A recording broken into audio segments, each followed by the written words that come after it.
안녕하세요, 여러분. Assalomu alaykum. 재미있는 한국어 kitobimizning 10 mavzusi. Bu mavzu Kyoton transport mavzusiga bag'ishlangan. Birinchi, transport mavzusiga doir yangi so'zlar o'rganamiz va mashqlar bajaramiz. Demak, namunadagi mashq. Hakkoe mo tago kayo? Maktabga nimaga chiqib borasiz? Jihacho'ri tago kayo? Metroga chiqib boraman. O'ng tomonda bizga kerakli bo'lgan yangi so'zlar. Namunadan foydalangan holda 6 ta gap tuzishimiz kerak bo'ladi. Videoni pauza qilib birinchi o'rinda so'zlarni yozib olamiz va yodlaymiz. Keyin mashqni bajarishingiz mumkin.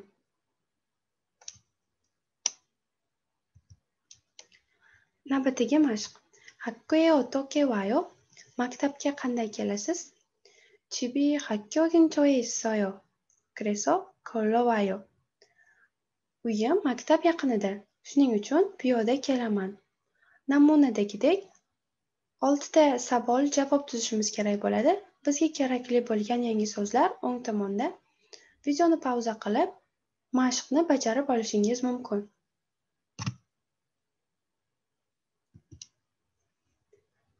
Navbatdagi grammatika. Eso kaji. Bu grammatika eso dan kaji gacha deb tarjima qilinadi. Boshlang'ich nuqtadan manzilgacha bo'lgan masofani ifodalash uchun ishlatiladi. Masalan, chonin migugesso wassoyo. Men Amerikadan kelganman. Migugesso. Amerikadan. Busan kaji gicharil tago kaseyo. Busangacha poyezdga chiqib boring. Busan kaji. Busangacha. Chibesso hakyo kaji bosiril tago kayo. Uydan maktabgacha avtobusga chiqib boraman. Uydan maktabgacha. Chibesso hakyo kaji. Souresso konku kaji 3 시간 걸려요. Seuldan Gyeonggugacha 3 soat ketadi.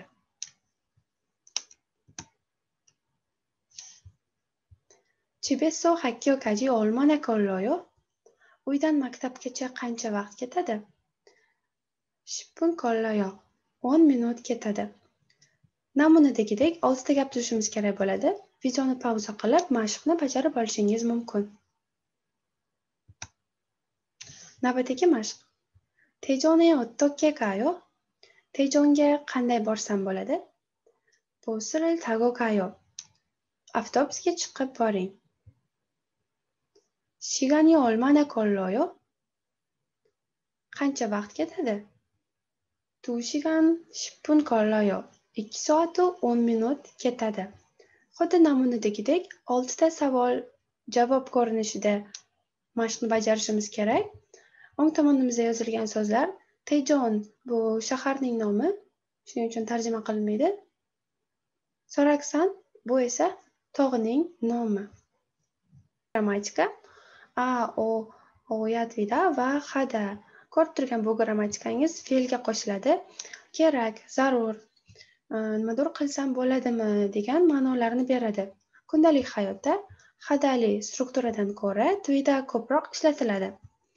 Agar fe'l a, o bilan tugasa, ayatvida qo'shiladi. Qolgan barcha holatlarda esa oyatvida. Hadali fe'llarimiz eyatvida bo'lib o'zgaradi.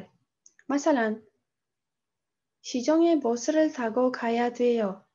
Shahar markaziga borishingiz uchun avtobusga chiqishingiz kerak.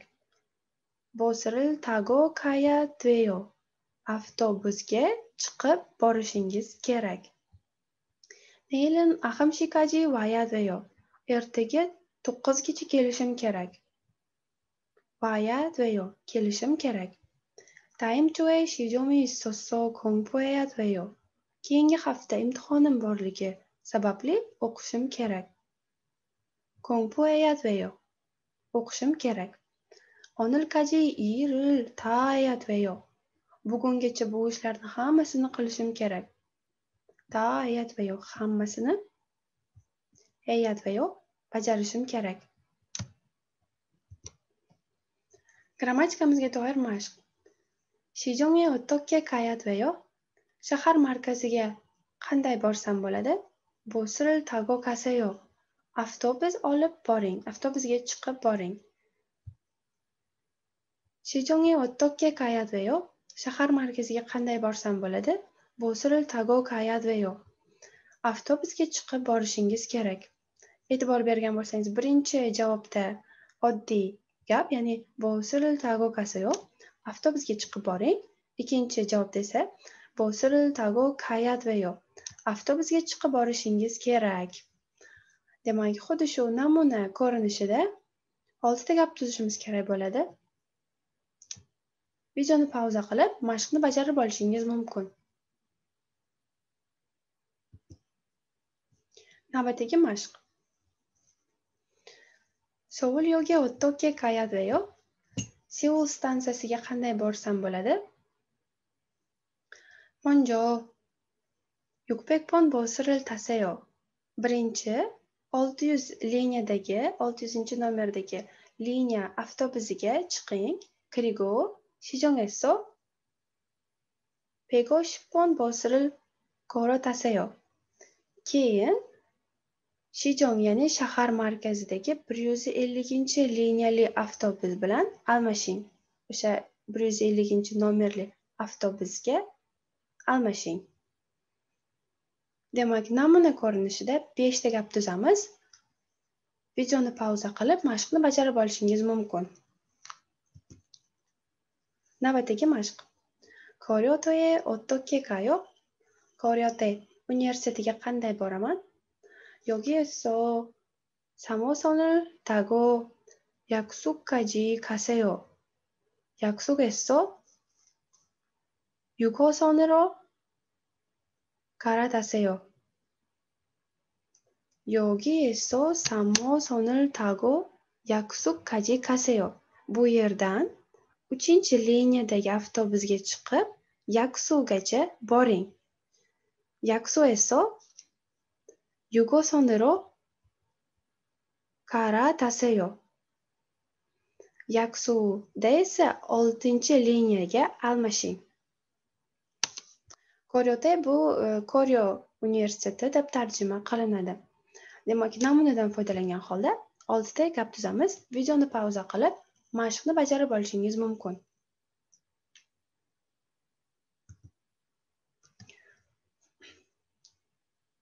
Navbatdagi mashq. Seulga 어떻게 가요? Seul stansiyasiga qanday borsam bo'ladi? 버스를 타고 가세요. Avtobusga chiqib boring. 여기에서 서울역까지 시간이 얼마나 걸려요? Bu yerdan Seulgacha qancha vaqt ketadi? 30분 걸려요. 30 minut ketadi. Seulga 어떻게 가야 돼요? Seul stansiyasiga qanday borsam bo'ladi? 먼저 버스를 타고 동대문 시장까지 가세요. Birinchi avtobus olib 동대문 bozorigacha boring. 거기에서 지하철로 갈아타세요. U yerda esa metroga almashing. 여기에서 서울역까지 시간이 얼마나 걸려요? Bu yerdan Seulgacha qancha vaqt ketadi? 30분 걸려요. 30 minut ketadi. Ko'rib turganingizdek, ikki xil variantdagi gaplarimiz bor. Qanday qilib manzilni tushuntirish yoki aytish to'g'risida ikki xil variantdagi dialog o'qildi hozir. Endi xuddi shu dialogdan foydalangan holda biz 4 ta o'zimiz mustaqil gap tuzishimiz kerak bo'ladi. Mana bu mashqlarimizning so'zlari. Videoni pauza qilib, mashqni bajarib olishingiz mumkin.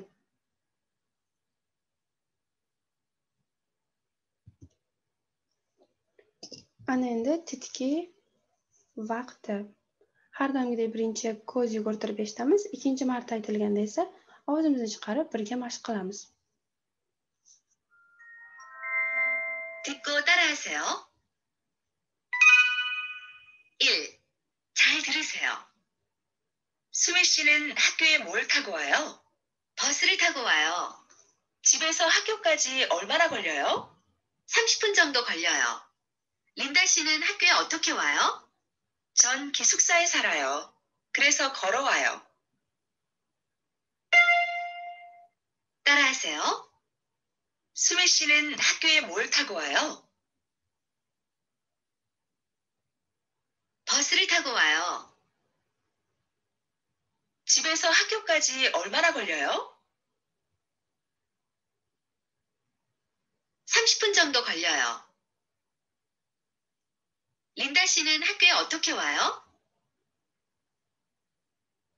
전 기숙사에 살아요. 그래서 걸어와요.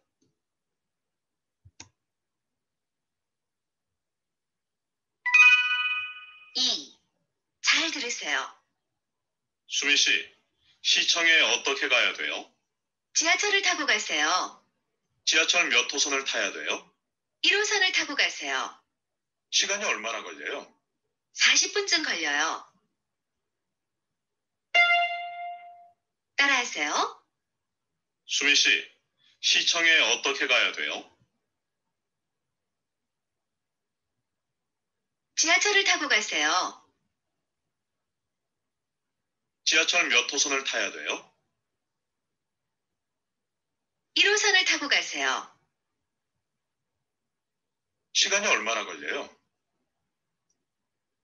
40분쯤 걸려요. 3. 잘 들으세요. 일요일에 중국에서 친구가 와서 공항에 갔어요.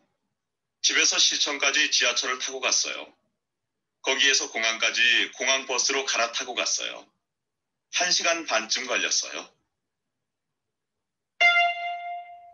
따라하세요. 일요일에 중국에서 친구가 와서 공항에 갔어요. 집에서 시청까지 지하철을 타고 갔어요. 거기에서 공항까지 공항버스로 갈아타고 갔어요. 1시간 반쯤 걸렸어요.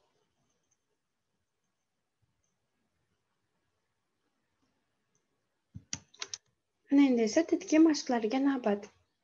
Dialogga eshitasiz va to'g'ri javobni belgilashingiz kerak bo'ladi. Mana bulardan birini. Tayyor bo'lsangiz boshladik. 제식과 교통 듣기 활동 듣기 1. 다음 대화를 잘 듣고 맞는 그림을 고르세요. 1. 뭘 타고 왔어요? 택시를 타고 왔어요. 2. 회사에 뭘 타고 다녀요? 지하철을 타고 다녀요. 3. 고속버스를 타고 갈까요? 아니요. 기차를 타고 가요. 4. 부산에 뭘 타고 갈 거예요? 비행기를 타고 갈 거예요. Navbatdagi titki mashq. Bu yerda ham dialog eshitasiz va informatsiyalarni bir-biriga bog'lab chiqishingiz kerak bo'ladi. Ya'ni mana bularga bir-biriga bog'lab chiqishingiz kerak bo'ladi. Tayyor bo'lsangiz boshladik. 듣기 2. 다음 대화를 잘 듣고 관계 있는 것끼리 연결하세요. 영숙 씨 어디에 살아요? 신촌에 살아요. 그럼 학교에 지하철을 타고 와요? 네, 지하철을 타고 와요. 집에서 학교까지 시간이 얼마나 걸려요? 1시간쯤 걸려요. 교코 씨는 집이 가깝지요? 네, 나는 학교 근처에 살아요. 그래서 걸어 다녀요. 학교까지 10분쯤 걸려요.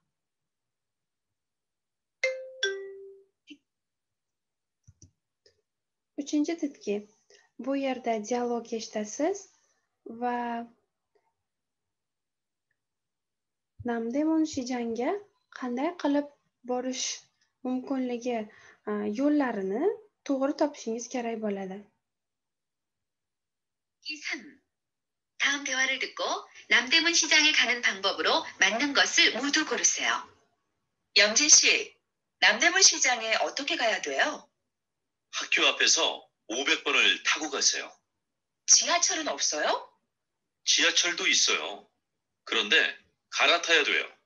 어디에서 갈아타야 돼요? 여기에서 1호선을 타고 가세요. 그리고 동대문에서 4호선으로 갈아타세요. 시간이 얼마나 걸려요? 40분쯤 걸릴 거예요.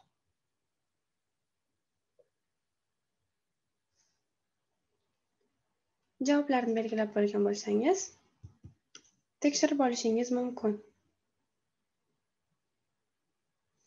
Darsimiz o'z nihoyasiga yetdi. Bugungi so'zlarni yodlang va o'zingiz mustaqil tarzda darsni mustahkamlashni unutmang.